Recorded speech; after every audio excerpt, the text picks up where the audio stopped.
आज के इस विश्लेषण में हम सीधे इतिहास के एक ऐसे पन्ने को पलटेंगे जिसने सच में सब कुछ बदल कर रख दिया था। हम बात कर रहे हैं 1896 के बॉम्बे प्लेग की, एक ऐसी भयानक महामारी जिसने न सिर्फ लाखों जानें ली बल्कि उस समय के समाज और राजनीति की पूरी नींव ही हिला दी थी। ये कहानी जितनी खौफनाक है उतनी ही ज्यादा जरूरी भी है। तो चलिए बिना किसी देरी के सीधे गहराई में उतरते हैं और देखते हैं कि आखिर हुआ क्या था। कहानी शुरू होती है सितंबर 1896 में। जरा मांडवी डॉक्स के एक मजदूर के इस बयान पर गौर करें। ये सच में रोंगटे खड़े कर देने वाला है। उसने अपने पैरों के पास एक चूहे को कांपते और दम तोड़ते हुए देखा। देखने में ये एक मामूली घटना लग सकती है, लेकिन ये सिर्फ एक शुरुआत थी। ये इस बात का सीधा संकेत था कि एक अदृश्य मौत का सौदागर हमारे तटों पर कदम रख चुका है। उस समय के खौफ की बस कल्पना ही की जा सकती है। उस वक्त के बॉम्बे को याद करें, जिसे तब the first city of India या अर्ब्स प्राइमा इन इंडिस कहा जाता था। ये शहर ग्लोबल ट्रेड का एक बहुत बड़ा और चमचमाता केंद्र था, लेकिन फिर हांगकांग से आने वाले जहाज़ों में छिपकर इस अदृश्य दुश्मन ने एंट्री ली और देखते ही देखते व्यापार का वो शानदार शहर पूरी तरह से कांपती हुई आत्माओं के शहर में तब्दील हो गया। सब कुछ अचानक से बदल गया। अब सवाल ये है कि ये बीमारी असल में असर कैसे करती थी। इसके शारीरिक लक्षण बेहद डरावने थे। इन्हें ब्यूबोज कहा जाता था। जांग और बगल में होने वाली भयानक दर्दनाक सूजन। इसके ठीक बाद शरीर के अंदर खून बहने लगता था, जिससे इंसान की त्वचा बिल्कुल काली पड़ जाती थी। इसी वजह से इसे ब्लैक डेथ का नाम भी मिला।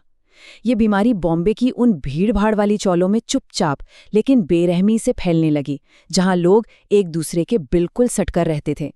इस बीमारी के फैलने की रफ्तार हैरान करने वाली थी। सिर्फ 1 महीने, जी हां, सिर्फ 1 महीने के अंदर हालात पूरी तरह से बेकाबू हो गए।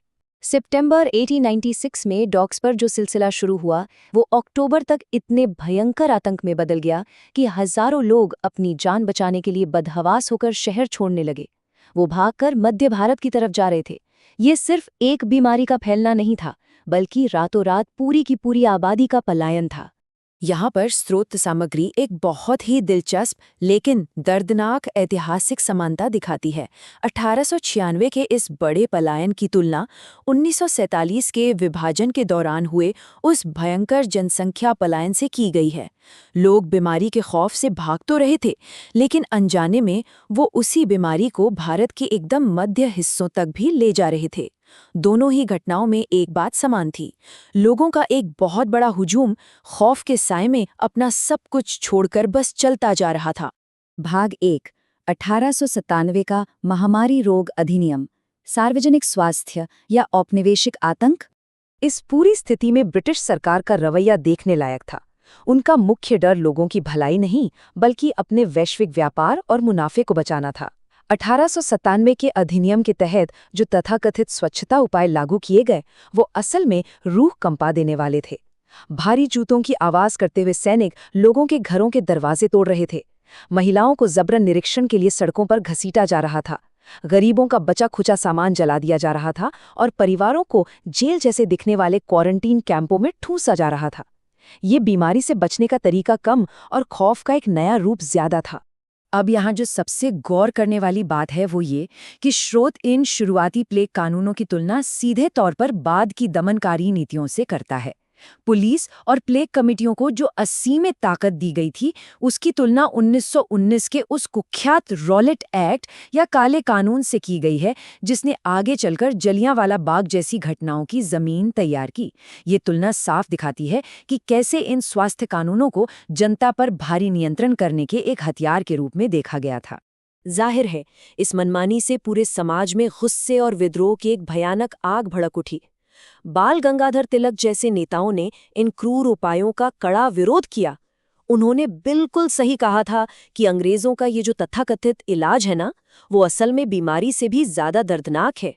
और इसी सोच ने उस वक्त के राजनीतिक माहौल में एक बिल्कुल नई और तीखी बहस छेड़ दी। भाग 2, वाल्डेमार हाफकिन, अंधेरे में एक वैज्ञानिक। इस भारी दहशत और अफरा-तफरी के बीच उम्मीद की एक छोटी सी किरण भी थी। ग्रांट मेडिकल कॉलेज के एक छोटे से कमरे में वोल्डेमार हाफकिन नाम के एक रूसी वैज्ञानिक चुपचाप अपने काम में जुटे थे। एक तरफ उनका मुश्किल शोध चल रहा था, तो दूसरी तरफ बाहर जनता में ये खौफ फैला था कि सरकार वैक्सीन के नाम पर उन्हें जहर देना चाहती है। इस भयंकर अविश्वास को तोड़ने के लिए 10 जनवरी 1897 को हाफकिन ने एक गजब का कदम उठाया। उन्होंने अपनी ही बनाई वैक्सीन खुद को लगा ली। ये अपने आप में एक बेहद साहसिक और नाटकीय पल था। इस घटना को समझाते हुए स्रोत एक बहुत ही दिलचस्प और गहरा समानांतर खींचता है। हाफकिन के इस व्यक्तिगत साहस और बलिदान की तुलना इतिहास में महाराणा प्रताप के उस समर्पण से की गई है, जहां उन्होंने अपने लोगों के भविष्य के लिए अपने सभी सुख सुविधाओं का त्याग कर दिया था। दोनों ही अलग अलग दौर की घटनाएं हैं, लेकिन दोनों में एक बड़े मकसद के लिए अपनी जान और आराम को दांव पर लगा दिया गया था। और हाफकिन के इस अदम्य साहस का नतीजा क्या हुआ? उनकी वो कड़ी मेहनत और उस खौफनाक दौर की एक जीती जागती विरासत आज भी हमारे सामने मौजूद है, मुंबई के हाफकिन इंस्टीट्यूट के रूप में। ये इमारत सिर्फ उस भयानक लड़ाई का एक मूक गवाह ही नहीं है, बल्कि मेडिकल साइंस के सफर का एक बहुत बड़ा मील का पत्थर है, जो आज भी मजबूती से खड़ा है। भाग 3, महामारी की कीमत और एक गुप्त विरासत। अब जरा एक पल रुककर इस विशाल आंकड़े पर गौर करते हैं। 1 करोड़, जी हाँ, 1 करोड़। पूरे भारत में इस महामारी ने इतने लोगों की जान ले ली। ये संख्या इतनी बड़ी और विनाशकारी है कि इसका सीधा असर आने वाली कई पीढ़ियों ने महसूस किया। ये कोई मामूली आंकड़ा नहीं है। ये 1 करोड़ अलग अलग जिंदगियों, उनके सपनों और कहानियों का हमेशा के लिए खत्म हो जाना है। लेकिन इतनी मौतों के पीछे एक गुप्त विरासत भी जन्म ले रही थी, जिसने आगे चलकर इतिहास की पूरी धारा ही मोड़ दी। प्लेइंग कमेटियों के अत्याचारों ने लोगों के अंदर जो गुस्सा भरा, उसने हर तरह की धार्मिक सीमाओं को मिटाकर एक नई उपनिवेशवाद विरोधी एकता को जन्म दिया। स्रोत इस एकता की तुलना 1919 के अमृतसर से करता है। इस पूरी तबाही ने परोपकारी ब्रिटिश शासक होने के उस झूठे भ्रम के टुकड़े टुकड़े कर दिए। इसने उस वक्त की जनता को एक कड़ा सबक सिखाया कि अगर जिंदा रहना है तो उन्हें चंगेज खान की तरह अपने इरादों में एकदम पत्थर जैसा कठोर होना पड़ेगा। तो हम आज के इस गहरे विश्लेषण को स्रोत से ही लिए गए एक बहुत ही अहम सवाल के साथ खत्म करते हैं। क्या ब्रिटिश सरकार की वो प्रतिक्रिया वाकई एक जरूरी मेडिकल कदम था, या फिर वो सिर्फ औपनिवेशिक क्रूरता का एक और नया बहाना था? ये एक ऐसा सवाल है जो हमें जनस्वास्थ्य और मानवाधिकारों के बीच की उस बहुत ही पतली रेखा के बारे में सोचने पर मजबूर कर देता है। इस पर जरूर विचार कीजिएगा। इस दिलचस्प ऐतिहासिक सफर में हमारे साथ जुड़ने के लिए बहुत बहुत धन्यवाद।